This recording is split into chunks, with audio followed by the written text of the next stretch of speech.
있었던 에피소드 하나를 이야기를 해드리겠습니다. 우리 어릴 때 초등학교 다닐 때 실과 시간이 있었어요. 실과 알죠? 실과.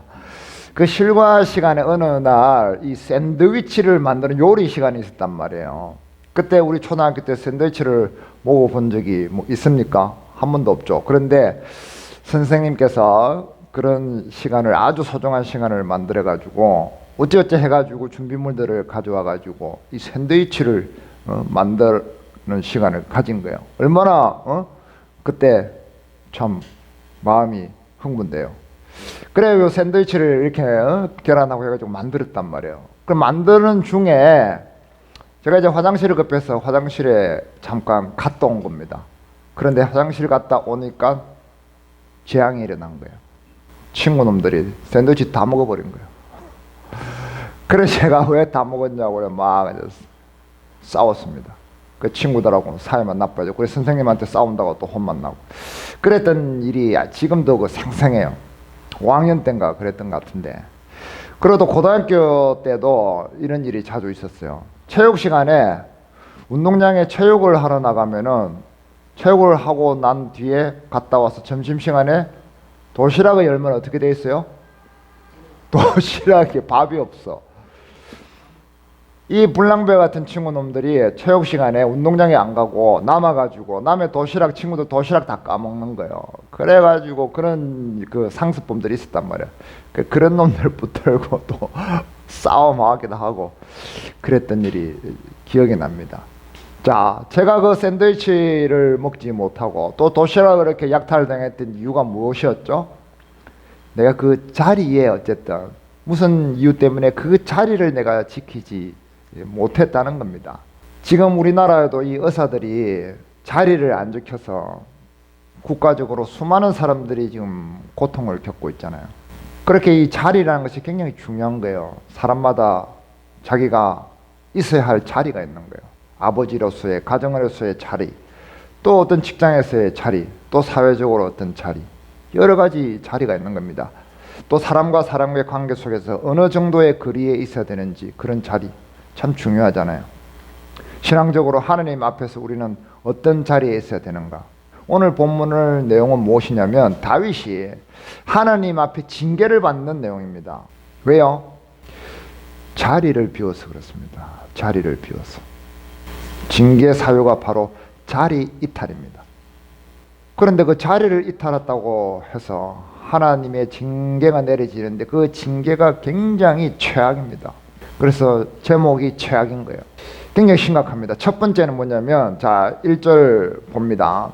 30장 1절. 다윗과 그의 사람들이 사흘 만에 시글락에 이른 때에 아말렉 사람들이 이미 네겝과 시글락을 침노하였는데 이 침노하다라는 이 말이 원어로 히브리어로 파쉐투라고 합니다. 파쉐투인데 무슨 뜻이냐면은 메뚜기 떼가 확 날아와가지고 썰어버리는 그런 것을 이야기합니다. 이 시글락이 완전히 초토화된 거예요. 하나님이 아말렉을 보내서 이 시글락을 초토화시켜버린 겁니다. 그래서 내가 하나님을 떠나서 만든 그 자리가 새로 만든 자리가 거하려고 하는 자리가 초토화되어 버린 거예요. 그런 징계를 하나님께서 주셨고 그 다음에 6절에 봅니다. 백성들이 자녀들 때문에 마음이 슬퍼서 다윗을 돌로 치자 하니 내 주변에 있는 사람들과의 관계가 다 깨어져 버리는 거예요. 내 가까운 사람들과 원수가 되어버립니다. 나는 뭔가 잘 살아보려고 했지만 하나님께서 징계를 주실 때 그것들이 전부 다 파괴되어 버리는 거예요. 그런 중징계를 주시는 겁니다. 자, 이런 일들이 왜 있는지 오늘 알아보는 겁니다. 오늘의 이슈는 무엇이냐면 자, 하나님 앞에서 자리를 이탈한다는 게 무슨 의미인지 먼저 알아보는 거예요. 그리고 그 자리 이탈이 의미했을 때 하나님의 징계가 주어지는데 그 징계 속에서 우리는 어떤 태도를 가져야 되는지 그것을 그 교훈점을 살펴보는 게 오늘의 포인트입니다. 이 30장, 29장, 30절 이야기는 31장과 28장 사이에 끼어져 있잖아요. 28장은 뭐죠? 사울이 하나님께서 돌이키라고 할 때 돌이키지 않고 계속 자기 방식으로 끝까지 고집을 피웠잖아요. 그러므로서 31장에 결국은 사울은 죽죠. 그것과 딱 대비시켜주는, 비교해주는 장인 거예요. 29장, 30장. 다윗은 그러지 않았다는 거죠. 그것을 어떻게 극복했는지 보여주는 겁니다. 그래서 하나님의 회초리가 우리에게 느껴질 때 우리는 어떠한 태도를 가져야 되는지 그것에 대해서 알아보려고 하는 겁니다. 자, 마음의 평안이라는 책이 있어요. 마음의 평안이라는 책이 있는데 이 책을 쓰신 분이 파울라 콕스라는 분입니다. 이분은 신앙이 있는 분인데 이분이 이런 얘기를 했어요. 마음의 평안을 얻으려면은 용서하라. 근데 그 용서가 뭐 어떤 상대방의 잘못에 대한 용서가 아니라 어떠함에 대한 용서냐면은 자기의 과거에 대해서 용납하라 입니다. 자기의 어떤 과거요? 자기의 과거의 잘못된 선택들, 잘못된 행동들, 좋지 못한 것들, 내가 살고 있는 지금 현재의 고통을 가져왔던 잘못된 것들. 불교에서는 과업이라고 그러잖아요. 과라고 그러잖아요. 과. 까르마.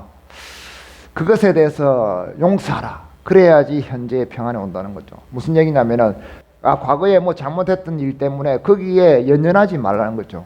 어떤 내가 경제적으로 손해를 봤다든지 사람들과의 관계가 깨어졌다든지 어떤 안 좋은 일이 있었으면 그걸로서 끝을 내고 내가 잘못했구나 라고 인정하고 그것으로 끝내라는 거죠. 현재로 끌고 와서 그것을 복구하기 위해서 막 이렇게 헤매지 말라는 거예요. 그 과거에 붙들려서 살지 말라는 거예요. 제 손님 중에도 이 젊은 친구가 40 중반 된 친구가 이발하러 오더니 오자마자 그러더라고요. 사장님 제가 코인 해가지고 얼마를 날려 먹었습니다. 그래가지고 그거 복구하려고 주식을 또 했는데 또 다 날려 먹었어요. 그래 그거 복구하려고 지금 막 노가다 하고 있어요. 그래가지고 또 복구하러 갈 거라면서. 그래가지고 아버지한테 하루에 1시간씩 잔소리를 듣는데요. 그래서 그 아버지하고 또 사이가 다 깨졌대요. 그러니까 이 친구도 계속 그 과거에 자기가 그 잘못해가지고 금전적으로 손해를 본 것 때문에 아버지한테 계속 시달린 거예요. 그러니까 아버지한테 대항하기 위해서 그것을 복구하려는 그것 때문에 지금 그 일념으로 살아가고 있는 거예요. 참 힘들게 피곤하게 살더라고요. 그래서 이 파울로 콕스가 얘기한 것은 과거를 용서하라라는 그 말인 거죠. 과거에 잘못된 것은 손절을 해야 됩니다. 내가 손해를 보더라도 딱 끊고 앞으로 내가 어떻게 잘 살 것인가에 대해서 생각을 해야 된다는 거죠. 오늘 다윗이 하나님께 이 징계를 받는데 이 중징계를 받는 이유가 뭐라고요? 자리 이탈입니다. 자리 이탈. 자, 다윗은 왜 이 아말렉의 침노를 받았어요? 그 시글락을 지키고 있어야 되는데 자기 블레셋이 자기 이스라엘 민족과 전쟁하는데 참전하기 위해서 600명을 다 끌고 간 거죠, 군사를. 그러니까 29장에서 우리가 다윗이 정말 이스라엘과 싸우려고 했던 것이 본심이었을까 아니었을까 허심이었을까 얘기했는데 본심이었던 거죠. 왜냐하면 그래서 이 블레셋에서 자기 망명 생활을 좀 더 공고히 하고 싶은 자기 입지를 확고히 하고 싶은 그런 욕심이 있었던 겁니다. 그런 야심이 있었던 거예요. 그렇기 때문에 600명을 다 끌고 간 겁니다. 자기가 지켜야 될 자리는 자기 소중한 아내와 자식들과 재산이 있는 그곳 아니겠어요, 사실은? 그런데 그것을 비워놓고 더 큰 뭔가 이득을 취해보겠다고 갔던 거죠. 이런 거예요. 우리가 가정을 지키기 위해서 자식들과 아이들과 소중한 시간을 보내고 남편과 아내가 돈독한 시간을 보내야 되는데 엄마 돈 벌러 가고 아빠 돈 벌러 가고 애는 내팽개쳐 놓고 잘 살아보겠다고 그런 거하고 똑같은 거죠. 시간 지나면은 아이들이 필요할 때 부모가 없었기 때문에 나중에 아이들이 크면은 부모를 원하지 않아요. 소중한 가정을 위해서 돈 벌러 다 밖으로 나도나 다녔더니 가정이 다 어수선해진 겁니다. 그런 경우 너무 많잖아요. 우리가 신앙생활 할 때도 그렇게 거꾸로 하는 사람 많잖아요. 교회 가서 막 충성하고 열심히 봉사하고 한다고 가정 다 팽개쳐 놓고 아이들 내버려 두놓고 그래 아이들 공부도 못하고 아이들 돌보지 못한 그런 경우도 많이 보잖아요. 헛심을 쓰는 거죠. 엉뚱한 데가 있는 겁니다. 제자리에 있지 않는 겁니다. 그리고 이 시글락은 우리가 27장 8장에서도 봤지만은 아말렉이 언제라도 침공할 수 있는 그런 거리에 있는 지역입니다. 그러면 방비를 했어야죠. 군사를 600명 다 데려가지 말고 400명만 데려간다든지 그렇게 했어야 되는데 다 데려간 거예요. 그 정도로 이스라엘과 전쟁에 참전해서 뭔가 한몫 잡으려고 하는 그런 마음이 있었던 겁니다. 그래서 이 자리를 이탈한 거예요. 그래서 하나님께서 그것을 딱 다윗의 마음을 간파하시고 그래? 아말렉을 보낸 겁니다. 그런데 그보다도 더 근본적인 이유는 뭐냐면 사실 다윗은 블레셋으로 망명을 했잖아요. 망명을 해가지고 빨리 돌아가야 되는데 돌아갈 생각을 안 한 거예요. 사실은 첫째는 다윗이 블레셋으로 망명한 것 자체가 잘못된 거예요. 그의 조상 아브라함, 이삭, 야곱이 그랬죠. 아브라함이 기근에 왔을 때 애굽으로 내려갔고 그의 아들 이삭도 묵고 사는 문제로 그랄 땅으로 내려갔고 야곱도 애굽에 내려가가지고 기근을 잠깐 피하고 올라왔어야 되는데 거기 눌러 앉았잖아요. 왜냐? 고센 땅이 기름지고 살만한 땅이었거든. 눌러 앉았잖아요. 자기들 조상이 그랬던 것처럼 이 다윗도 블레셋 땅에 가서 살만하니까 거기 눌러 앉고 싶은 방향으로 갔던 겁니다. 하나님 말고 우상을 섬기는 블레셋 땅에 가서 눌러 앉으려고 했던 시도, 그것을 하나님께서 간파했던 거예요. 유다의 왕이 우상에 날아가가지고 거기 눌러 앉아 살려고 했으니 하나님 보시기에 어땠겠느냐 말이죠. 그래서 하나님께서 징계를 내리신 겁니다. 그리고 이 자리 이탈이 왜 하나님께서 중징계를 주시는지 그 근본적인 이유를 우리는 또 성경에서 발견해야 되는 겁니다. 자, 우리가 저번에 주에 성경 공부 시간에도 배웠지만 성경에서 말하는 죄가 뭐라고요? 죄가 히브리어로 하타라고 가르쳤죠. 하타입니다. 하드가 아니고 하타, 치타가 아니고 하타. 이 정도 외우셔요. 관역을 벗어나다는 뜻이었잖아요. 관역을 벗어나다. 그게 자리 이탈이에요. 사탄은 하나님께서 정해준 자리를 이탈한 존재잖아요. 그래가지고 사탄이 아담에게 또 자리를 이탈하라고 유혹했잖아요. 아담은 그것을 받아들였고 하나님이 명령해서 이탈했잖아요. 에덴 동산을 하나님께서 주신 그것을 관리하고 지키고 명령을 순종하라는 그 자리를 주셨는데, 직임을 주셨는데 그 자리에서 아담은 사탄의 유혹을 받아서 이탈해버린 겁니다. 그래서 죄라는 것 자체가 이탈이에요. 하나님께서 주신 그 자리에서 이탈하는 게 죄인 겁니다. 자, 우리가 살인, 시기, 분노, 질투, 미워 이런 죄가 죄라고 자꾸 생각하면 안 돼요. 그건 죄 맞죠? 죄의 그는 종목인 거예요. 종목. 이걸 죄라고 자꾸만 생각하는 것은 초등학교 수준인 거예요. 초등학생들이 엄마한테 거짓말한 죄 졌고 용돈 거짓말한 죄, 잘못 쓴 죄 졌고 친구와 싸운 죄 졌고 이런 수준이라는 거예요. 그게 아니라 제일 근본적인 것은 뭐냐면 하나님께서 나에게 부르셨고 나를 부르시고 나에게 주시고자 하는 그런 소중한 자리가 있는데 거기서 탈출하는 것이 죄의 본질이란 거예요. 하나님이 세상을 창조하셨고 이 창조한 세계 속에서 우리를 두시기를 원하십니다. 어딘가에 두시기를 원하시고 우리를 각자 또 부르시고 각자 두시기를 원하는 자리가 있습니다.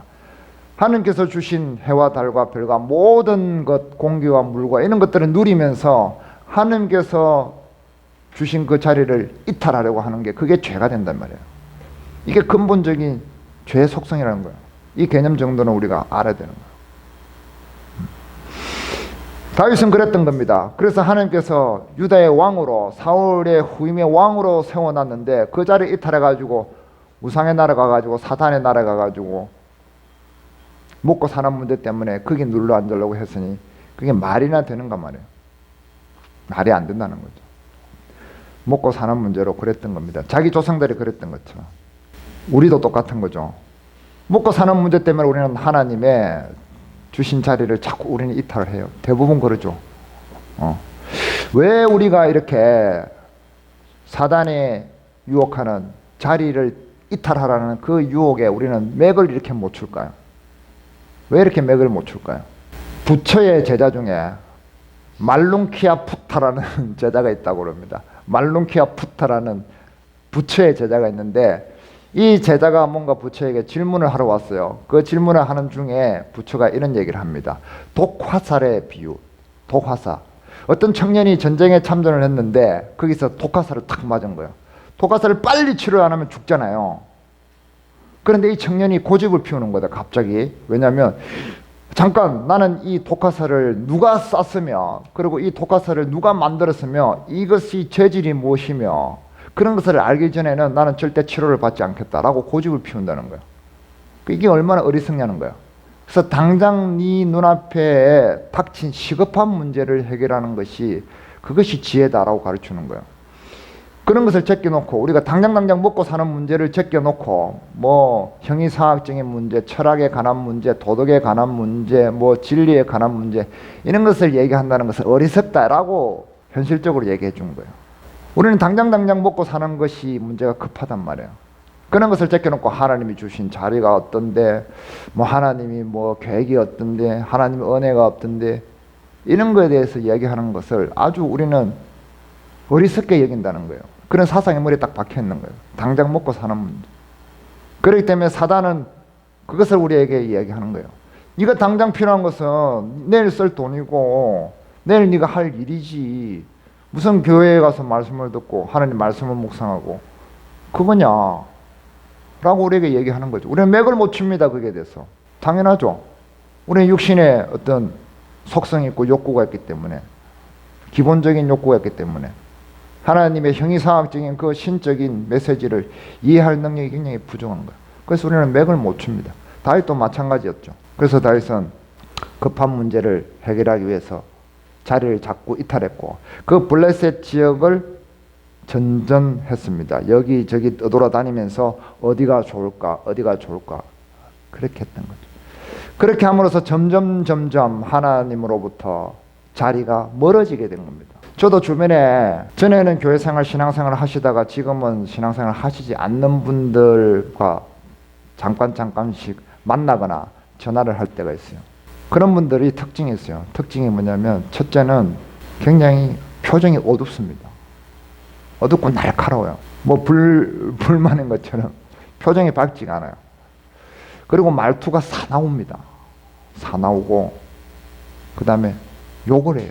옛날에는 안 그랬는데 술을 먹기도 하고 술을 먹고 전화하기도 하고 욕을 합니다. 그런데 있잖아요. 어떤 인문학이나 그런 강의하는 사람들도 얘기하는 것이 나이 들어서 절대로 해서는 안 되는 말이 욕이랍니다. 왜냐하면은 나이 들어서 욕을 하면요 그 상대방이 느낄 때는 어떻게 느끼냐면은 그 사람이 인생 전체가 욕으로 보인답니다. 그렇게 느껴진답니다. 상대방이. 그렇기 때문에 욕을 하지 말라요. 상대방이 느낄 때는 그 사람 인격 자체를 그렇게 느낀다는 거예요. 그래서 특히 나이 들어서는 절대 욕을 쓰지 말아라. 넘버원입니다. 근데 하나님이 자리를 떠난 사람 특징이 욕을 하더라고요. 그래서 참 저도 듣기가 커 보여요. 힘듭니다. 그게 하나님 자리를 떠나 있기 때문에 거룩함의 자리에서 멀어졌기 때문에 그래요. 부정한데. 그리고 조급합니다. 여유가 없어요. 당장 뭔가 해야 되기 때문에 조급해요. 그리고 시끄러워요. 시끄럽다는 거는 뭐예요? 내 주장이 강하다는 거예요. 내가 세게 얘기하려면 시끄럽잖아요. 요즘 사람들 왜 이렇게 시끄러운지 모르겠어요. 하나님은요 성전을 지을 때 성전 안에서 망치 소리가 들리지 말게 했어요. 돌을 다듬을 때는 밖에서 다듬어서 들고 오게 하고 안에서는 망치로 질을 하지 못하게 했습니다. 다 끼움으로 이렇게 지어서. 교회도 시끄러운 교회 많죠. 우리는 조용한 교회를 지향합니다. 시끄러운 교회 별로 마음에 안 들어요. 시끄러우면 안 됩니다. 세상은 얼마나 시끄럽습니까? 그것은 다 하나님으로부터 멀어진 자리에 있는 사단의 좀 부정하고 더러운 자리에서 나타나는 속성들이에요. 그렇기 때문에 하나님은 그런 사람들, 자기의 사람들을 거기서 빼내기 위해서 징계를 주실 수밖에 없는 거예요. 그런데 내가 고집을 부리면 부릴수록 가중처벌이 되는 겁니다. 다윗은 오랜 시간 동안 블레셋에 있으면서 자꾸 어떻게 하든지 돌아가려고 애쓰고 노력하고 하나님한테 기도하고 이래야 되는데 그런 게 한 번도 없었잖아요. 블레셋에서 자꾸만 웃자면은 사울을 피해가지고 사울 죽을 때까지 내가 여기서 좀 잘 있다가 갈까 요런 궁리하는 것처럼 보였던 거죠. 탈영병이 부대 복귀하라는 탈영병이 부대 복귀를 하라는 명령이 계속 떨어지는데도 불구하고 계속 여기저기 도망 다니면은 가중처벌을 받잖아요. 그래서 다윗이 계속해서 시간을 끌었기 때문에 하나님은 중징계를 내릴 수밖에 없었던 겁니다. 이런 징계가 내려졌을 때 어떻게 해야 되는지. 자, 오늘 본문 아까 초반에도 얘기했지만 사울은 그것을 받아들이지 않았어요. 계속해서 자기의 의지대로 자기의 방식대로 직진했죠. 그래서 심지어 무당을 찾아가서 방법을 찾기도 했죠. 그래서 31절은 결국 사울은 죽음으로 끝나는 것으로 이 사무엘상이 끝납니다. 그러나 오늘 장에서 우리가 읽다시피 다윗은 회복되죠. 탈영병에게 부대 복귀하라는 명령이 떨어졌을 때 내가 어떻게 할 것인지 선택을 해야 되잖아요. 평생 검은 모자 눌러 쓰고 마스크 쓰고 사람들 피해 다니면서 살 것인지, 아니면은 내가 처벌을 받더라도 복귀해서 처벌받고 새 삶을 살 것인지 선택을 해야 되는 겁니다. 우리 탕자의 비유 잘 알잖아요. 누가복음 15장에 탕자가 아버지를 떠나서 자기 자리를, 아들의 자리를 이탈해가지고 멀리 가가지고 개고생했죠. 그러면서 지엄나무 열매를 먹으면서 생각합니다. 아버지 집에는 부자로 사는 품꾼도 얼마나 많은고, 그리고 나서 일어나서 돌아가니라. 동사가 두 개 따라붙죠. 행동을 옮기는 겁니다. 호세아서 6장 1절 한번 봅니다. 호세아서 오라 우리가 여호와께로 돌아가자. 여호와께서 우리를 찢으셨으나 도로 낫게 하실 것이요 우리를 치셨으나 싸매어 주실 것임이라. 여호와께서 이틀 후에 우리를 살리시며 셋째 날에 우리를 일으키시리니 우리가 그의 앞에 살리라. 자, 돌아가자. 부정한 여인 남편을 떠났지만 그 남편의 사랑을 깨닫고 돌아가자라고 얘기하듯이 하나님께서 우리를 치셨지만은 우리가 돌아가자. 하나님이 치셨기 때문에 싸매 주시는 자도 하나님이실 거다. 우리가 돌아가면 된다. 그러면은 고치실 것이다. 이것이 올바른 선택이었다는 거죠. 탈영병이 모자를 깊이 눌러 쓰고 마스크를 쓸 것이 아니라 마스크를 벗고 모자를 벗고 돌아가면 살 길이 있는 겁니다. 아까 파울라 콕스가 얘기한 것처럼 과거에 잘못된 데 연연하지 말고 그것을 벗어버리고 하나님의 은혜 가운데 가면은 은혜의 시간이 새로 나에게 주어질 것이라고 믿는 것이 중요하다는 거죠. 다윗은 그것을 붙들었고 사울은 그것을 붙들지 않았습니다. 그것을 대비시켜 주는 겁니다. 자, 그런데 이렇게 다윗처럼 하나님께서 징계가 있을 때 돌아가는 것이 쉬운 일일까요? 아니면은 사울처럼 돌아가지 않고 결국 자기 방식으로 살다가 망하는 그런 경우가 더 많을까요? 우리는 하나님이 징계했으면은 내가 돌이켜 돌아가면 되지 이렇게 쉽게 생각합니다. 그러나 그게 절대 쉬운 게 아니에요. 굉장히 어려운 일입니다. 만만하게 볼 일이 아닙니다. 대부분은 사울처럼 돌아가지 않습니다. 그래도 내 방식대로 할래 라고 끝까지 갑니다. 대부분은 그렇죠. 제가 아까 얘기했잖아. 그 몇 분의 사람들, 그런 분들이 몇 분 됩니다. 그런 분들의 권면합니다. 돌아오세요. 우리 교회 여기로 오라는 것이 아니라 각자 있는 지역에서 하나님께 다시 돌아가시고 예배를 드리세요. 안 합니다. 절대로. 안 하더라고요. 한 명도 그런 분 잘 없습니다. 그게 절대 쉬운 게 아니에요. 왜 쉽지 않느냐는 거죠. 여기에 우리 신앙에 진짜 실력이 있는 거예요. 능력이 있는 겁니다. 복음의 능력이라는 것이 여기에서 차이가 나는 거예요. 자, 왜 그러냐면은 다윗의 신앙의 믿음의 실력은 무엇이냐면 그는 은혜를 발견할 줄 아는 사람이었어요. 은혜를 찾아낼 줄 아는 사람이었습니다. 자, 다시 사무엘상 30장 2절 보면은 거기에 있는 젊거나 늙은 여인들은 한 사람도 죽이지 않냐고 다 사로잡아 끌고 갔단 말이에요. 죽이지 않았다는 것이 중요한 힌트가 되는 거예요. 하나님께서 완전 썰어버렸으면 다 죽여버리고 몰살시켜 버렸을 건데 죽이지 않고 포로로 끌고 갔다면 구출해 올 수 있는 여지가 있잖아요. 이걸 발견한 겁니다.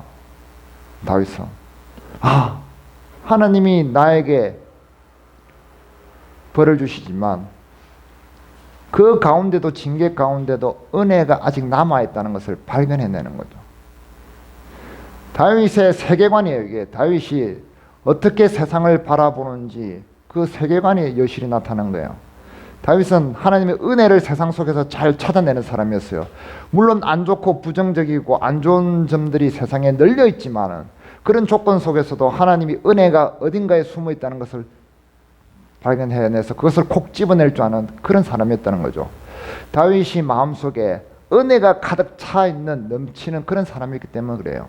시편 116편 봅니다. 12절 다 같이 읽겠습니다.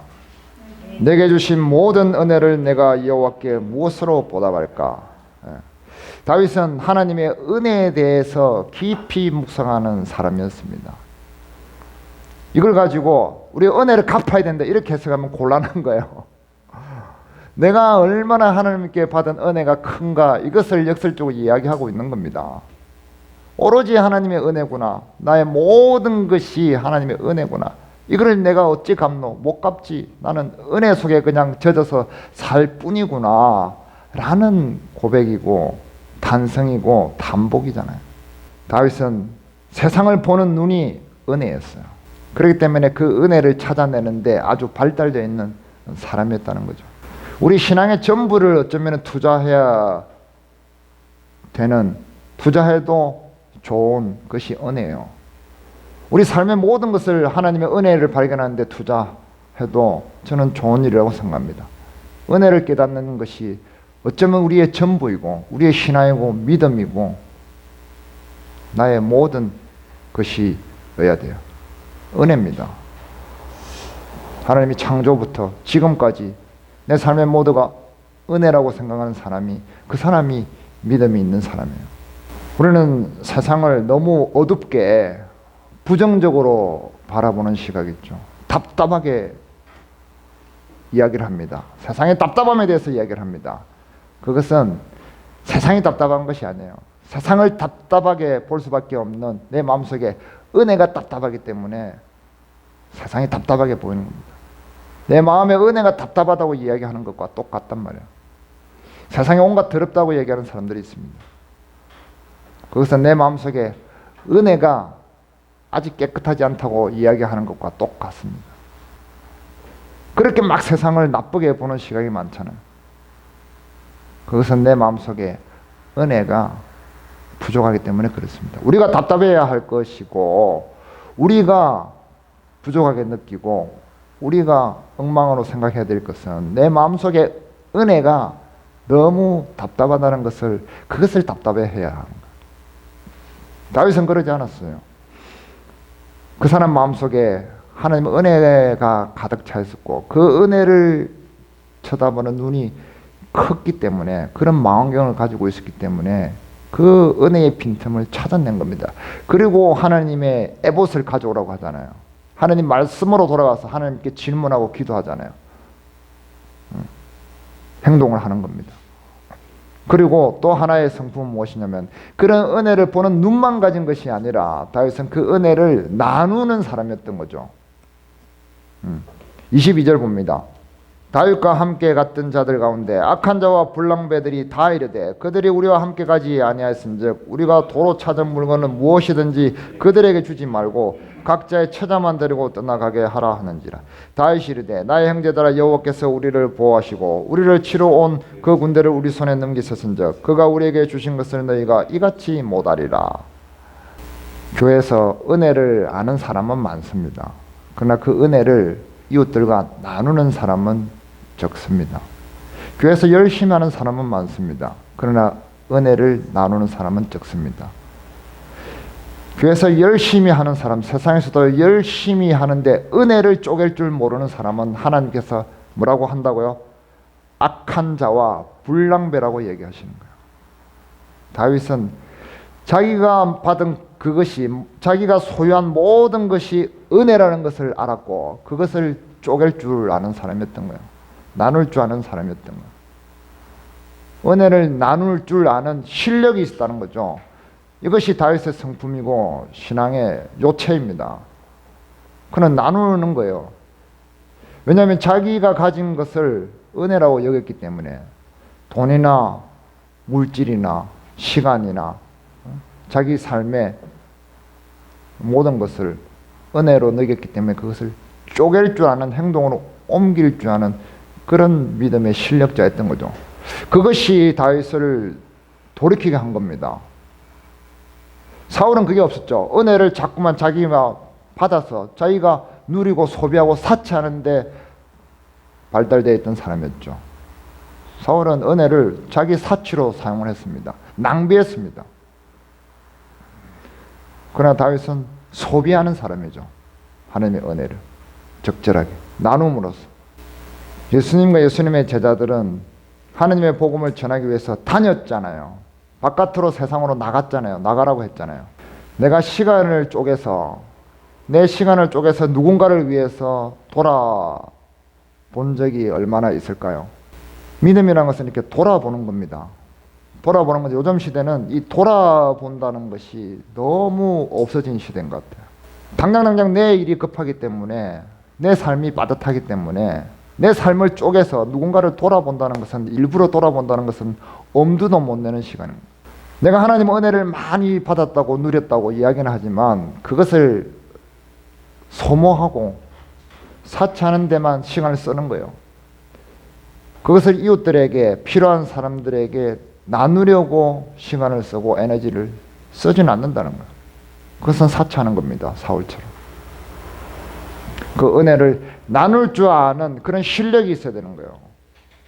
그게 우리 신앙의 핵심이어야 된다고 저는 생각합니다. 첫째는 가정에서, 또 내가 있는 어딘가 자리에서, 직장에서, 또 사회에서, 어디든지 하나님께서 나에게 주신 그 자리에서 은혜를 계속 쪼개는 사람. 그렇게 함으로써 다윗은 하나님께 징계를 받았으나 그 징계를 극복하고 하나님의 최선의 은혜의 자리로 돌아오게 된 겁니다. 31장에 보면은 이제 사울이 죽잖아요. 그러고 보면은 사무엘 하가 이제 시작되는데 다윗은 유다의 왕으로 탁 되돌아오게 되는 겁니다. 제자리로 싹 돌아오게 되죠.